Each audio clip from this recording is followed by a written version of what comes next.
नमस्कार मित्रों, यदि आप कुंडली बनाना सीख रहे हैं तो हमने 2 वीडियोस आपको उपलब्ध करा दिए हैं। सबसे पहले कुंडली बनाने के लिए कुंडली बनाने का शुद्ध जन्म समय निकालना पड़ता है। लोकल टाइम, स्टैंडर्ड टाइम को लोकल टाइम में बदलना पड़ता है। जो पहले वीडियो में हम कुंडली बनाना सीखें, प्ले स्टोर में जाए, देखिए पहला वीडियो।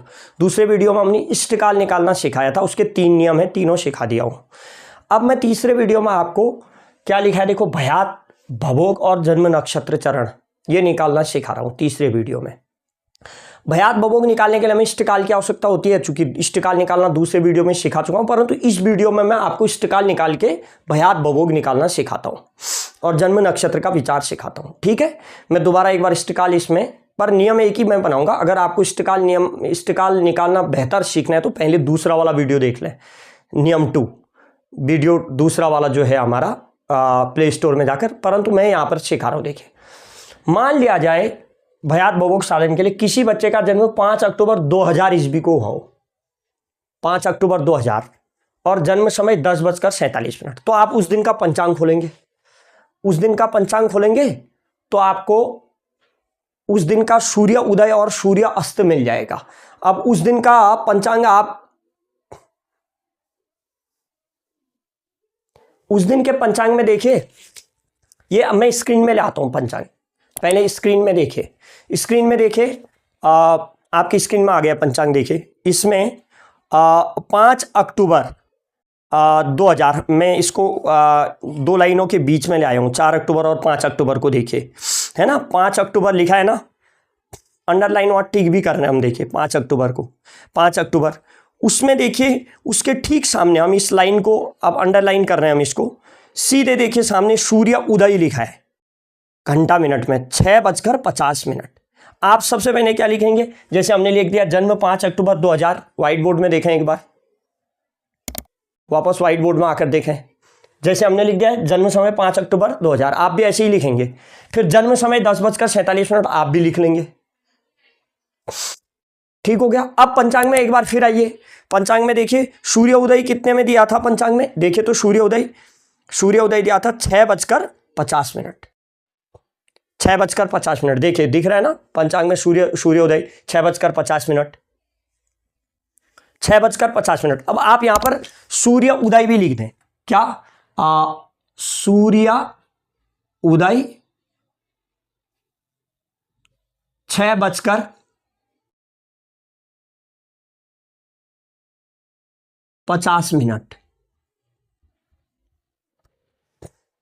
अब मैं पहले आपको भयात भवोग निकालना है, तो सबसे पहले आप क्या करेंगे, इष्टकाल निकालेंगे।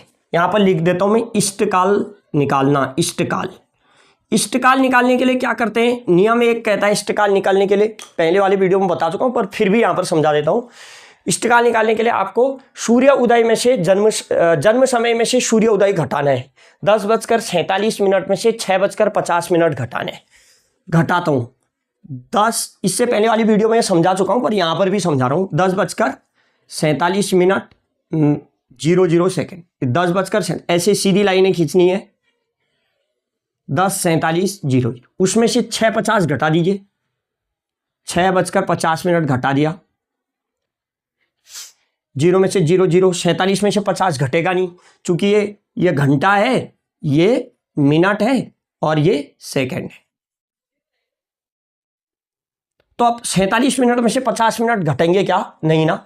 अब 47 मिनट में को हमको 50 मिनट घटेंगे नहीं, तो यहां से इस घंटे में से 1 घंटा हासिल यहां ले लिया, यहां से 1 घंटा हासिल लिया, तो 1 घंटा बराबर 60 मिनट। 60 और 47, 60 मिनट और 47 मिनट जोड़ दिए आपस में, क्योंकि 1 घंटा लिया, 1 घंटे में 60 मिनट, 60 मिनट और 47 मिनट जोड़े, कितना हो गया, 107 हो गया। 60 और 47 107 हो गया। 107 में से 50 घटा दिया, 107 मिनट में से 50 मिनट घटा दो आप। हासिल लेके यहां से एक हासिल लेते हो तो 60 मिनट हासिल लिया, 1 घंटा हासिल लिया बराबर 60 मिनट। 60 मिनट प्लस 47 मिनट बराबर 107 मिनट में से 50 मिनट घटा दो। 107 में से 50 मिनट घटाओगे तो 57 मिनट यहां आ गए। अब यहां 57 मिनट रह गए, इसको मिटा देता हूं। अब 57 मिनट रह गए, यहां 9 ही रह गया क्योंकि 1 घंटा तो वहां चला गया था। 9 घंटे में 6 घंटे, 9 में से 6 घट गया 3। ये आपने घटा दिया। अब नियम क्या कहता है, इससे पहले वाली वीडियो में समझा चुका था, पर आपने नहीं पढ़ा है तो देख लेना, पढ़ लिया है तो उसी को आगे को एक बार रिवाइज करा रहा हूं। देखिए अगला नियम आगे कहता है कि सूर्योदय घटा दिया माइनस सूर्य उदय, सूर्य उदय माइनस किया आपने किस में से, जन्म समय में से, जन्म समय में से सूर्योदय माइनस घटाया। अब इसका 2.5 गुना करना बताया था मैंने, 2.5 गुना करने का नियम है, 2 गुना हो गया ये, इसको जोड़ दूंगा तो मैं 2 गुना हो गया, इतने में इतना ही जोड़ेंगे तो 2 गुना हो गया। अब 2.5 गुना के लिए क्या, 2 गुना तो हो गया, अब आधा और इसका आधा कर देते हैं, 3 घंटे का आधा 1.5 घंटा हो गया, 1.5 घंटा बराबर 1 घंटा 30 मिनट, घंटा घंटे में लिखेंगे, मिनट मिनट में, 3 घंटे का आधा 1 घंटा 30 मिनट। अब 57 मिनट का आधा कितना होगा, 57 मिनट का आधा होगा आपका 28 दूना 56, 28.5, 57 मिनट का आधा हो गया 28.5 मिनट, 28.5 मिनट बनाए 28 मिनट 30 सेकेंड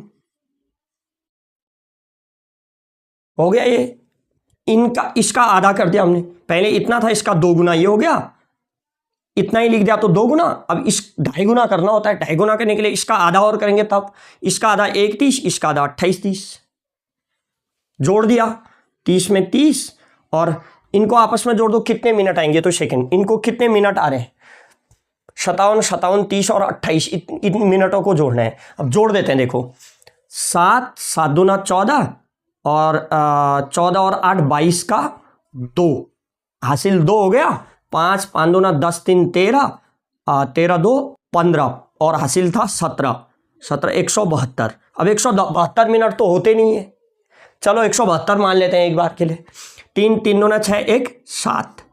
अब 172 मिनट तो होते नहीं है, क्योंकि 172 मिनट में तो कई घंटे हो जाएंगे ना, 172 मिनट में कितने घंटे हो गए, 60 मिनट बराबर 1 घंटा, 120 मिनट बराबर 2 घंटे, 180 मिनट बराबर 3 घंटे होते, पर 180 है नहीं, तो 2 घंटे तो इधर, 2 घंटे तो इसमें, 2 घंटे कितने मिनट बच गए, 2 घंटे 52 मिनट बच गए।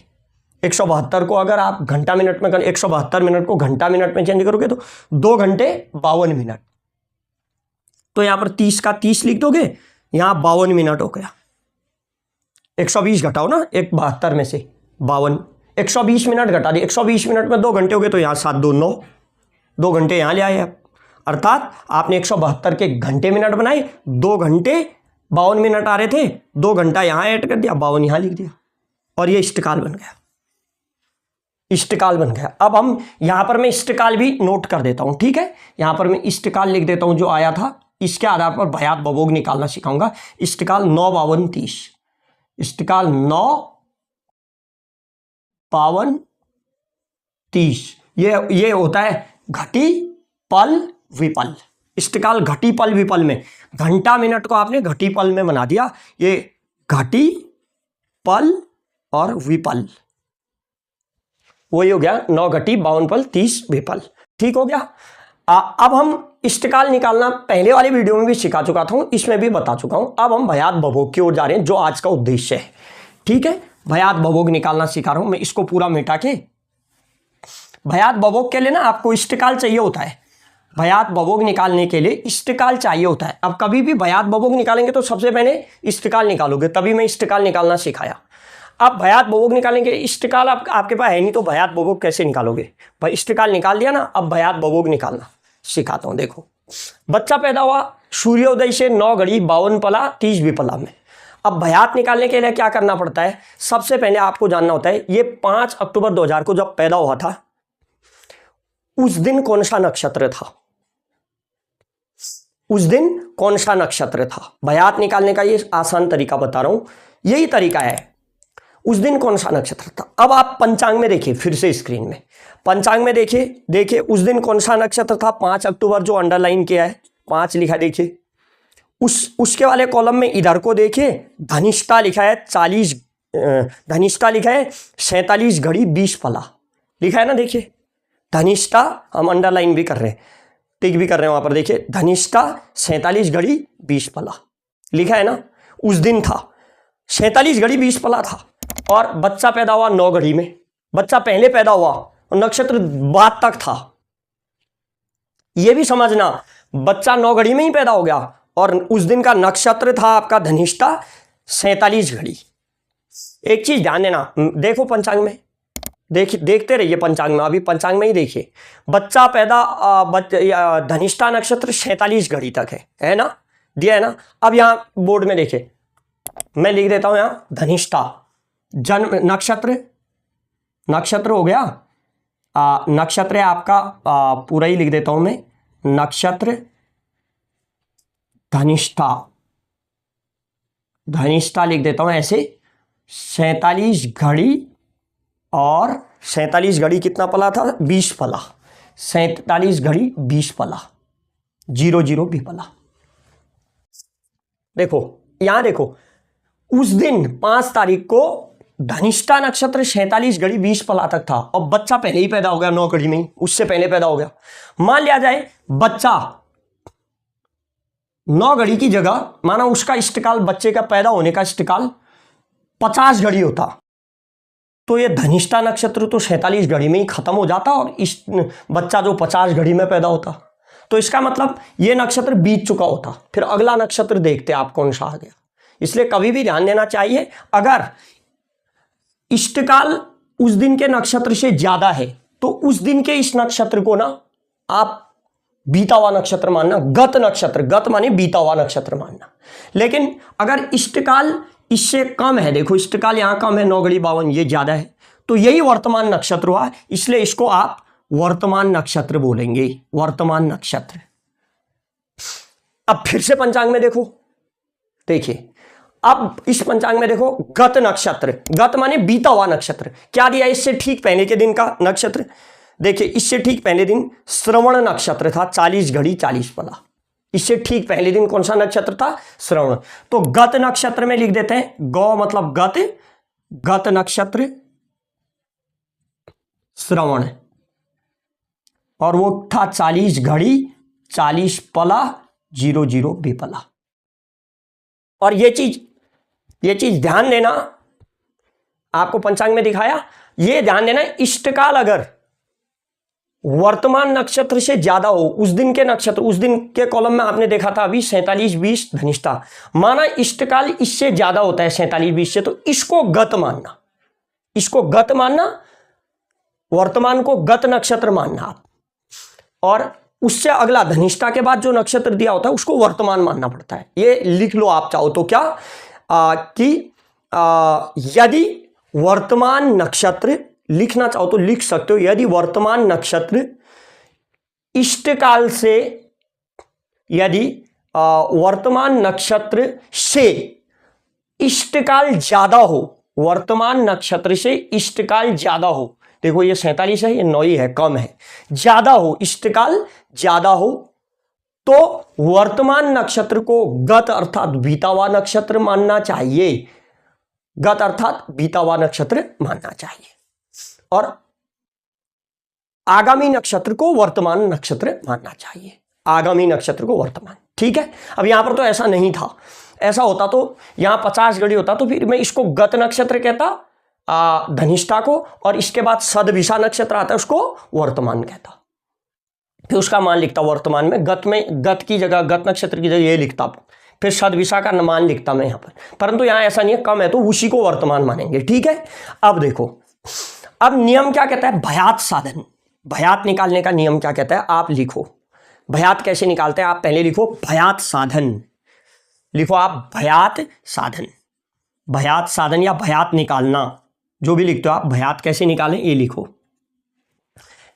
अब क्या करना है भयात निकालने के लिए, नियम लिखो, 60 में से गत नक्षत्र घटाएं,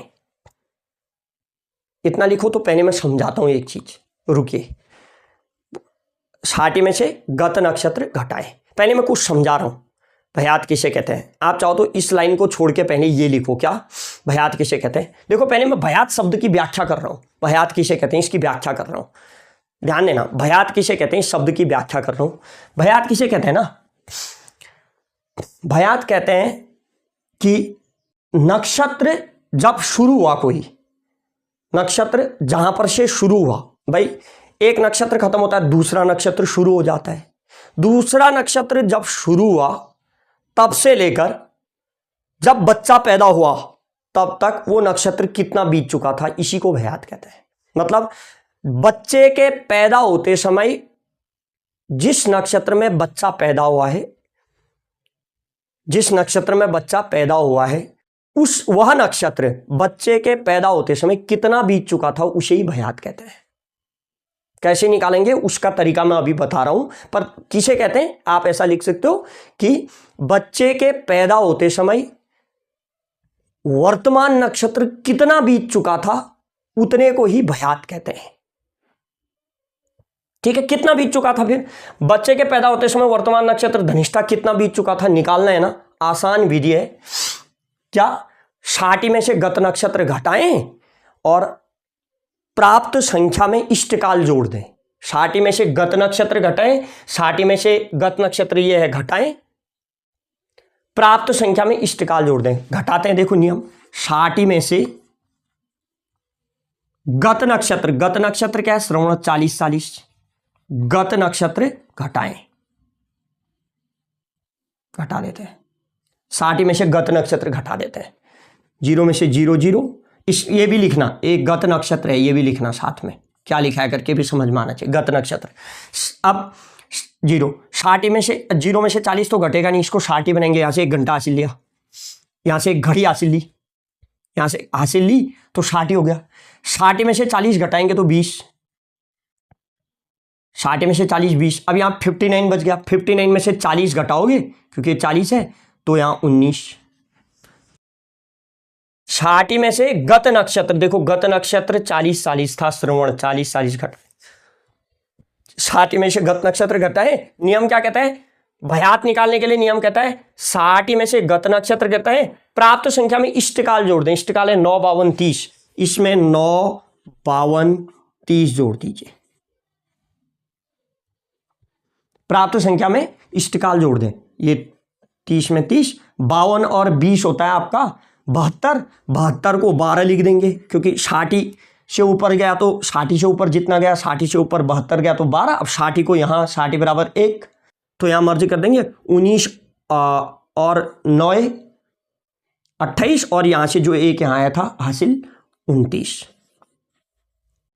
19 10 29। देखो 30 का 30 और 52 और 20, 72 को 12 क्योंकि 60 से ऊपर जितना होगा उतना ही लिखेंगे 12। 60 यहाँ ले आएंगे, 60 बराबर 1 तो 9 यहाँ से जो आया, यहाँ 9 में 1 जोड़ दिया 10 और 19 10 29।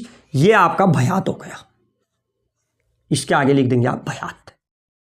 भयात ऐसे निकालते हैं। भयात माने अभी बताया था मैंने, फिर बता रहा हूं, ध्यान से सुनो लिखने के साथ। क्या भयात माने जब बच्चा पैदा हुआ उस समय वर्तमान नक्षत्र धनिष्ठा कितना बीत चुका था, गत नक्षत्र घटा के पता चल गया। जब बच्चा पैदा हुआ 9 घड़ी 52 पल में, उस समय धनिष्ठा नक्षत्र 29 घड़ी 12 पला 30 विपला बीत चुका था, तब बच्चा पैदा हुआ। 29 घड़ी 12 पला 30 विपला बीत चुका था, जब बच्चा पैदा हुआ इतना बीत चुका था नक्षत्र। अभी नक्षत्र पूरा नहीं हुआ, इतना बीत चुका था 29 घड़ी, बच्चा पैदा होते समय। बच्चा हुआ 9 घड़ी 52 पला में और उस समय नक्षत्र इतना बीत चुका था। वर्तमान नक्षत्र इतना, वर्तमान नक्षत्र धनिष्ठा इतना, 47 में से इतना बीत चुका था। अब कितना बच गया अभी आप बता सकते हैं कितना बच गया, परंतु कितना बच गया उसका वो महत्वपूर्ण नहीं है, वो उसकी आवश्यकता ही नहीं होती है। भयात की आवश्यकता होती है, भयात। अब भभोग निकालना होता है, ठीक है, भयात निकालना सीख लेना। 60 में से गत नक्षत्र, गत नक्षत्र कौन सा होता है, देखिए बीता हुआ नक्षत्र। ये देखिए कि इष्टकाल कितना है, इष्टकाल उस दिन के कॉलम में देखिए कि कौन सा नक्षत्र था उस दिन। जैसे हमारा उस दिन धनिष्ठा नक्षत्र था, इष्टकाल कम था इसलिए उसी को वर्तमान, इष्टकाल ज्यादा होता तो इसको गत और अगले वाले को वर्तमान मानते आप। ठीक है, कभी भी ऐसा करना, पंचांग में देखते भी रहो। और देखो 60 में से गत नक्षत्र घटाएं, प्राप्त संख्या में 60 में से गत नक्षत्र प्राप्त संख्या में इष्टकाल जोड़ दें। ये इष्टकाल था, यहाँ पर इष्टकाल भी लिख, इष्टकाल जोड़ दें, भयात हो गया। अब भयात निकालना सीख लिया ना, अब भभोग निकालना सिखाता हूं। भभोग निकालना सिखाता हूं आपको। क्या करना है भभोग निकालने के लिए, रुकिएगा, यहां पर आप हेडिंग डाल दीजिए भभोग। भयात निकालना तो सिखा लिया, अब भभोग निकालना सिखा रहा हूं। भभोग, भभोग का नियम क्या है? भभोग किसे कहते हैं मैंने ये समझाता हूं। भयात किसे कहते हैं समझाया था ना। जब बच्चा पैदा हुआ उस समय नक्षत्र, वर्तमान नक्षत्र कितना बीत चुका था उसे भयात कहते हैं। भभोग कहते हैं नक्षत्र के टोटल मान को भभोग कहते हैं। नक्षत्र के कुल मान को भभोग कहते हैं। अर्थात वो नक्षत्र कुल कितने समय तक रहा, जिस नक्षत्र में बच्चा पैदा हुआ वो नक्षत्र का कुल मान कितना था, अर्थात वो कुल कितने समय तक वो नक्षत्र रहा, उसको भभोग कहते हैं। अब कैसे निकालेंगे? बहुत आसान है। फिर वही लिखो भभोग साधन। भभोग साधन के लिए वही 60 में से गत नक्षत्र घटाएं माइनस 60 में से गत नक्षत्र घटाएं, सेम, पर आगे को चेंज हो जाएगा भभोग में। यहां तक सेम, 60 में से गत नक्षत्र घटाएं। प्राप्त संख्या में इष्टकाल नहीं जोड़ना, इष्टकाल जोड़ के तो भयात निकलता है। प्राप्त संख्या में वर्तमान नक्षत्र जोड़ दे। ये वर्तमान नक्षत्र धनिष्ठा का मान जोड़ दो। प्राप्त संख्या 60 में से गत घटाते हैं 0 0 और 60 में से 40 20 और यहां 19। ये पहले भी ऐसा ही किया था हमने। अब 60 में से गत नक्षत्र है, प्राप्त संख्या में वर्तमान नक्षत्र जोड़ दें। हमने उस भयात के लिए प्राप्त संख्या में इष्टकाल जोड़ा था, अब वर्तमान नक्षत्र जोड़ना है। वर्तमान नक्षत्र देखो क्या है, धनिष्ठा 47 20। अब 47 20 इसमें जोड़ दो, भभोग आ जाएगा। देखो जोड़ दिया, 20 और 20 40। अगर ये 60 से ज्यादा होता तो यहां आ जाता हासिल, यहां 60 से ज्यादा जितना होता उतना लिखते, पर यहां 40 है। अब 47 और 19 कितना होता है? 47 10 57 10 67 66 हो गया। 9 7 16 को 6 हासिल 1 4 1 5 1 6 66। ये हो गया, ये हो गया आपका भभोग। इसको भभोग और आपका ये क्या घटाया था, क्या जोड़ा था हमने? वर्तमान नक्षत्र। ठीक है, भभोग ये है। भयात अभी बताया था मैंने, 60 में से गत नक्षत्र घटाए, वही 40 40 घटाया था आपने, 40 40 घटाया था। अब मैं चरण बता रहा हूं यहां पर, तब दोबारा कर रहा हूं, ध्यान देना, चरण बता रहा हूं। 60 में से गत नक्षत्र घटाया 0 0 और यहाँ 40, यहाँ 20 बच गया था, यहाँ 60 19 बच गया था, 19 20 वही। और भभोग भयात के लिए, भयात जो बताया था उसमें इष्टकाल जोड़ दिया था 9 52 30, ये जोड़ दिया था आपने। तो 30 का 30 और 52 और 20 72 का 12 और 19 10 29 आया था, 29। ये भयात निकला था आपका, भयात और ये भभोग। और एक चीज मैं इसमें आपको लिखा देता हूं, आप इसमें अवश्य लिखें। क्या? भभोग लिख दीजिए, क्या नोट करके लिख दीजिए। फिर मैं चरण बता रहा हूं कैसे निकलना होता है, नक्षत्र का चरण बता रहा हूं, है ना, चरण बताता हूं। अब पहले ये देख लीजिए, क्या लिख लीजिए नोट करके। भभोग हमेशा 53 से कम 68 से ज्यादा नहीं होता, ये लिख दीजिए। भभोग कभी भी ना, ये भभोग 53 से कम कभी नहीं आएगा, कभी नहीं आया तो गलत, कहीं मैं कैलकुलेशन गलत हुई है। भभोग हमेशा 53 से कम 68 से ज्यादा नहीं होता। भभोग कभी भी 53 से कम 68 से ज्यादा, 68 से ज्यादा भी हो गया तो भी गलत नहीं होता। और दूसरा लिखिए, हमेशा भभोग ज्यादा होता है, हमेशा भभोग ज्यादा होता है, भयात कम। भभोग ज्यादा और भयात कम होता है। क्या? भभोग भयात से हमेशा अधिक होगा, भयात कम भभोग ज्यादा होगा। ठीक है, भयात और भभोग निकालना सिखा लिए। अब देखिए, अब नक्षत्र का अब 4 चरण होते हैं एक नक्षत्र में। एक नक्षत्र में 4। जैसे ये बच्चा किस में पैदा हुआ? धनिष्ठा नक्षत्र में। धनिष्ठा नक्षत्र में पैदा हुआ तो हर नक्षत्र के 4 चरण होते हैं, इसका भी 4 चरण है। उन्हीं चरणों से फिर वो निकाला जाता है, क्या, बच्चे का नामकरण करते समय कि किस नाम से बच्चा पैदा हुआ है। अगली वीडियो में मैं बताऊंगा आपको नक्षत्र के चरण क्या क्या होते हैं। ठीक है, परंतु नक्षत्र के 4 चरण होते हैं।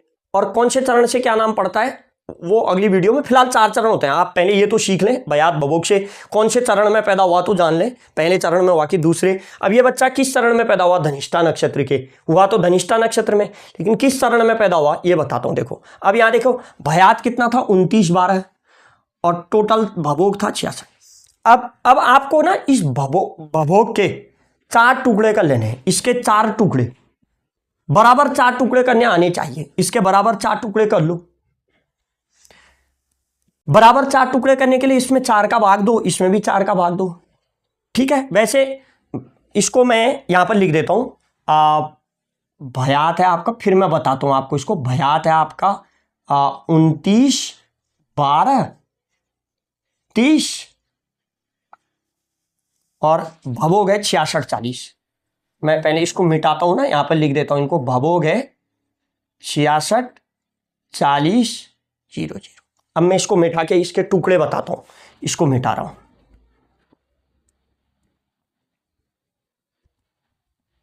अब देखो, अब हमको पहले भभोग के 4 टुकड़े करने, नक्षत्र का चरण जानना है तो आपको किस चरण में हुआ। भभोग के 4 टुकड़े की 66/40 के, 66 में 4 का भाग दो, 4 एकम 4, 2 6 26, 4 पंचे 20, 4 छक 24, बच गया 2, 16 घटी। यहां पर लिखते भी नहीं 16 घटी, घटी के नीचे लिखे 16 पल, वही पल, 16 घटी आ गया। अब जो शेष बचता है, नियम क्या कहता है ना, शेष कुछ नहीं बचना चाहिए, जब तक 0 नहीं आ जाता तब तक 66 का हिसाब किताब। भभोग के 4 टुकड़े करने, 66/40 के 4 टुकड़े करने, 66 के 4 टुकड़े तब तक जब तक 0 नहीं आ जाता। 2 बच गया, अब 4 का भाग 2 में तो जाएगा नहीं। अब 2 को आपको क्या करना है, 60 से गुणा करना है, 60 गुणा 2 बराबर 120। अब इसमें 4 का भाग दो, लेकिन भाग देने के बाद जो भागफल आएगा वो यहां लिखोगे। पहले वाला जो भागफल आया वो घटी में ही लिखाया, दूसरा वाला जो भागफल आएगा यहां लिखना। हाँ ठीक है, देखो अब 4 का भाग 120 में 4 तियां 12, 0। देखो अब 0 आ गया, 120 में से 120 0, 30 आ गया। 30 को यहां लिखेंगे, ये भी सीखते रहो। 30 को यहां क्यों लिखा, क्योंकि जो पहला आंसर आया वो यहां लिखना होता है, जो 60 गुणा 2 करके, क्योंकि हमने इस दो घड़ी बची थी उसको पलात्मक बना दिया है। 60 गुणा 2 करके इसको पलात्मक बना दिया है, पलात्मक बना दिया, 120 पल बना दिया, तो पल वाले में ही लिखेंगे। देखो पल वाले में ही लिखेंगे जो आंसर 30 है, 60 से गुणा करके पलात्मक बनता है, ठीक है। आप ऐसे भी याद कर सकते हो कि पहला जो आएगा वो यहां लिखेंगे, दूसरा जो आंसर आएगा वो यहां लिखेंगे। अब 40 का हिसाब करेंगे सेकंड वाले, इसका जो आंसर फर्स्ट आएगा यहां पर लिखेंगे, सेकंड यहां पर लिखेंगे। अब 40 का हिसाब करता हूं मैं। 40, 4 का भाग 40 में दे दिया, 4.40, यहां कुछ भी नहीं आया, सीधे सीधे 10 आया, तो 10 यहां पर, शेष कुछ नहीं बचा। माना यहां 41 होता तो 4.40 एक शेष बचता, 10 तो यहां लिखते, 60 गुणा 1 करके फिर 4 का भाग देते, जो आंसर आता वो यहां जाता। परंतु अब यहां कुछ आंसर नहीं आया, यहां 0 0 लिख देंगे। अब देखो 4 टुकड़े कैसे करते हैं, पहला टुकड़ा निकल जाएगा 0 0, 30 और 10 40 और 16 का 16। फर्स्ट टुकड़ा आपका भभोग के 4 टुकड़े, फर्स्ट टुकड़ा ये भभोग के 4 टुकड़े 66/40 का फर्स्ट टुकड़ा ये है, समझ में आ गया ना। दूसरा टुकड़ा ये फर्स्ट चरण हो गया, अर्थात धनिष्ठा नक्षत्र में बच्चा पैदा हुआ, और वो धनिष्ठा नक्षत्र टोटल भभोग इतना तक था, तो बच्चा भयात 29 है। क्या 29 इसके अंडर आएगा, 16/40 के अंडर नहीं, 16/40 कम है, 16/40 कम है। अब दूसरा चरण कैसे निकालेंगे, इसमें इतना ही और जोड़ दो, दूसरा चरण आ जाएगा, 16/40 और जोड़ दो, इसमें 16/40 जोड़ दो, इसमें जोड़ देते हैं 0 0, 40 और 40 80 को 20 हो गया, क्योंकि 60 से ऊपर जितना होगा उतना 20। अब एक यहां आ जाएगा, क्योंकि 60 बराबर एक यहां, 16 दूना 32, 1 33। सेकंड चरण ये हो गया, देखो 33 20 आ रहा है, और भयात कितने 29, तो इसके अंडर आ गया द्वितीय चरण के अंदर। इसलिए बच्चा धनिष्ठा नक्षत्र के द्वितीय चरण में पैदा हुआ है। भयात जहां तक है वहां तक जाना है आपको। फर्स्ट चरण था 1640। फर्स्ट चरण यहां लिखा है देखो 1640 में तो भयात आ नहीं रहे, उसमें प्लस उतना ही जोड़ा जितना था, तो सेकंड चरण इसमें आ गया 29। 1640 से 33-20 तक दूसरा चरण था और दूसरे चरण में भयात आ जा रहा है। हो गया है बच्चा वर्तमान धनिष्ठा नक्षत्र के द्वितीय चरण में पैदा हुआ। माना भयात 29 की जगह 40 होता तो 33 में, फिर तो भयात इस चरण में, फिर इतना ही 33 में फिर 1640 और जोड़ते, 1640 जोड़ देते, तीसरा आ जाता, फिर उसमें 1640 और जोड़ देते, चौथा चरण लास्ट में इतना आना चाहिए, आ जाता। आप करके देखिए, लास्ट में इतना आएगा 1640 और 4 टुकड़े हो जाएंगे। तो आपको क्या करना होता है, समझ गए ना, भभोग के 4 टुकड़े करके ये देखना हो कि भयात किस वाले टुकड़े में आ रहा है। भयात जिस टुकड़े में आ रहा है वही उस बच्चे का जन्म नक्षत्र का चरण होगा। पहले चरण में आ रहा है तो पहला चरण, यहां दूसरे में आया तो दूसरा चरण। वर्तमान नक्षत्र धनिष्ठा का दूसरा चरण में बच्चा पैदा हुआ। धनिष्ठा के दूसरे नक्षत्र में बच्चा पैदा हुआ तो उसका नाम क्या पड़ेगा, इसकी वीडियो अगले दिन बना कर दूंगा आपको। समझ में आया ना, भयात भभोग निकालना, जन्म नक्षत्र का चरण निकालना। अब किस चरण जन्म नक्षत्र में किस चरण में क्या नाम पड़ेगा, धनिष्ठा नक्षत्र में दूसरे चरण में बच्चे का नाम क्या पड़ेगा, वो अगली वीडियो में मैं बताऊंगा, तब इंतजार कीजिए अगली वीडियो का। ठीक है, धन्यवाद। अगर आपको वीडियो पसंद आ रही है तो लाइक जरूर करें, लाइक बहुत कम मिल रहे हैं। आपको पसंद है तो लाइक जरूर कीजिए, शेयर जरूर कीजिए। ठीक, धन्यवाद।